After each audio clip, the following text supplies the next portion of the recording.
आंध्र प्रदेश के एलूरी सीताराम राजू जिले में 18 नवंबर की सुबह नक्सल विरोधी अभियान में बड़ी सफलता मिली है।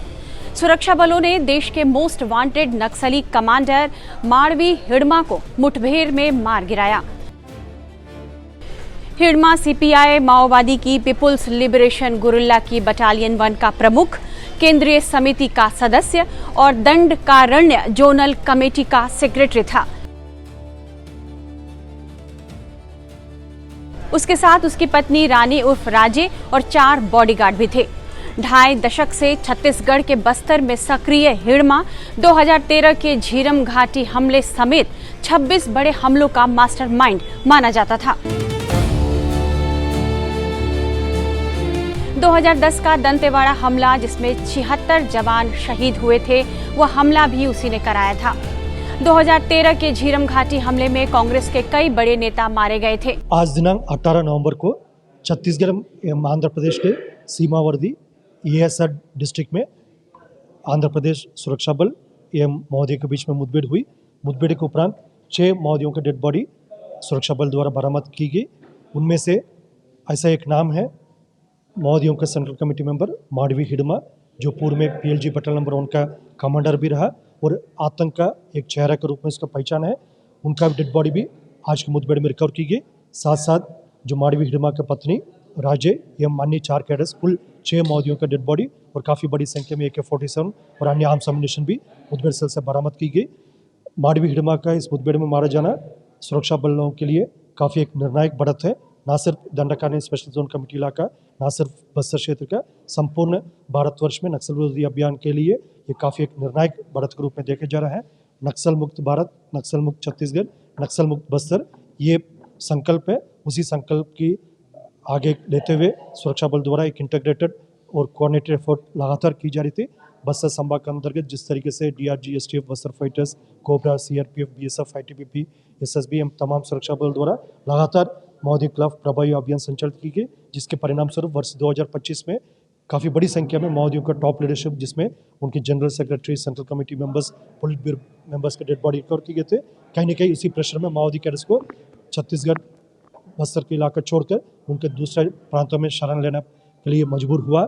उसी सिलसिला में लगातार छत्तीसगढ़ तेलंगाना बॉर्डर, छत्तीसगढ़ आंध्रा बॉर्डर में माओवादी कैडर एक जगह से दूसरी जगह भागते नजर आ रहा है। लेकिन कहीं भी जाएगा उनके पास अभी कोई विकल्प नहीं है। यदि पाताल में जाए, आकाश में जाए या दूसरे प्रांतों में जाए, सभी स्टेट के सुरक्षा बल और बस्तर के जो सुरक्षा बल और अन्य एजेंसीज नक्सल विरोधी अभियान में एक संकल्प के साथ काम कर रहे हैं। उनके पास, माओवादी कैडर के पास मात्र एक ही विकल्प है, हिंसा त्याग करके समाज की मुख्यधारा में शामिल हो जाए, अन्यथा हमारा अभियान का परिणाम उनको भुगतना पड़ जाएगा। इतनी हत्याओं में उसका हाथ होने की वजह से सुरक्षा बल उसे लंबे समय से तलाश रहे थे और वह सुरक्षा बलों के निशाने पर था। उस पर सुरक्षा बलों ने 1 करोड़ का इनाम भी रखा था। 1 करोड़ के इनामी हिड़मा की मौत को छत्तीसगढ़ पुलिस ने नक्सलवाद के ताबूत में आखिरी कील के समान बताया है। देश में माओवाद की समस्या को जड़ से समाप्त करने के लिए केंद्र सरकार ने 31 मार्च 2029 की समय सीमा तय की है। इसी क्रम में हिड़मा को भी खत्म करने के लिए एक डेडलाइन फिक्स की गई थी। रिपोर्ट्स के मुताबिक केंद्रीय गृह मंत्री अमित शाह ने एक सुरक्षा समीक्षा अधिकारियों को 30 नवंबर से पहले हिड़मा को खत्म करने को कहा था, लेकिन इस डेडलाइन से 12 दिन पहले ही वह मारा गया। छत्तीसगढ़ के सुकमा के पुवर्ती गांव का रहने वाला हिड़मा 2 दशक से माओवादी संगठन का सबसे खतरनाक चेहरा बन गया था। नक्सलियों के बीच उसे माड़वी, हिदा मल्लू, संतोष जैसे कई नामों से जाना जाता था। शुरुआत में वो माओवादी संगठन की हथियार बनाने वाली शाखा से जुड़ा हुआ था, जहां उसने नए तरीके के बंदूक, ग्रेनेड और लॉन्चर बनाना सीखा। यानी उसने माओवाद को भी आधुनिकता से जोड़ दिया और सुरक्षा बलों से मुकाबले के लिए नक्सलियों के लड़ने का भी तरीका उसने बदल दिया। नक्सलियों में वो सबसे कम उम्र में सेंट्रल कमेटी मेंबर बनने वाला छत्तीसगढ़ का पहला माओवादी शख्स बन गया। उसकी टुकड़ी में करीब 100 से ज्यादा नक्सली आधुनिक हथियारों से लैस रहते थे और उसे कड़ी सुरक्षा देते थे। उसके बारे में कहा जाता है कि उसने अपनी सुरक्षा के लिए जंगल के अंदर 4 स्तरीय सुरक्षा घेरा बना रखा था। इसलिए जब भी सुरक्षा बल उसके पास उसे पकड़ने के लिए कोशिश करते तो उसके लोग घेर लिया करते थे। उसके लोग जंगल में गुरिल्ला युद्ध करने में माहिर थे। हिडमा हमेशा अपने साथ AK-47 राइफल्स लेकर घूमता था। इसके साथ ही भी आधुनिक राइफल का इस्तेमाल किया करते थे। ये हथियार सेना और पुलिस के होते थे। ऐसे में ये सवाल उठता है कि ये घातक हथियार आखिर नक्सलियों तक पहुंच कैसे जाते थे। तो रक्षा विशेषज्ञ और गृह मंत्रालय, NIA और अन्य सुरक्षा एजेंसियों की रिपोर्ट यह कहती है कि नक्सलियों के हथियारों के मुख्य स्रोत पुलिस कैंप या गश्त पर हमले होते थे, जिसमें वे हथियार लूट लेते हैं। हालांकि अब सुरक्षा बल पहले से ज्यादा मजबूत हुए हैं, इसलिए नक्सलियों को उन्हें लूटने का मौका नहीं मिल पाता, लेकिन नक्सली इसी तरीके को अपनाने की कोशिश करते रहते हैं। दूसरी तरफ वे तस्करी के जरिए भी अवैध हथियार मंगवा लेते हैं। इस साल हजारों नक्सलियों ने सरेंडर किया है, जिनसे AK-47 समेत सैकड़ों आधुनिक हथियार मिले हैं।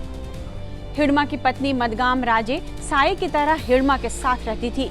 वो जहां मूवमेंट करता था, उसकी पत्नी भी उसके साथ ही चलती थी। अपने पति की तरह उसे भी हथियारों से काफी लगाव था। वह भी अपने पास हमेशा खतरनाक हथियार रखती थी।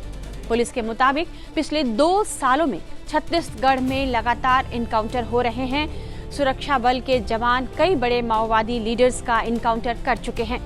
नक्सल विरोधी अभियानों में हो रही लगातार तेजी से बाद में माओवादी संगठन कमजोर होने लगे। ऐसे में हिडमा छत्तीसगढ़ को छोड़कर छत्तीसगढ़ आंध्र प्रदेश सीमा पर स्थित जंगलों में शरण लेने के लिए मजबूर हो गया था और उसे हर वक्त इस बात का डर रहता था कि कहीं वह सुरक्षा बलों की गोलियों का शिकार न हो जाए। हिडमा के इनकाउंटर के बाद माओवादी संगठन को सबसे बड़ा झटका लगा है। हिडमा का मारा जाना इसलिए बड़ी सफलता मानी जा रही है क्योंकि वह दक्षिण बस्तर का सबसे बड़ा कमांडर था। नक्सलियों की देश में इकलौती बटालियन एक पूरी तरह टूट गई है।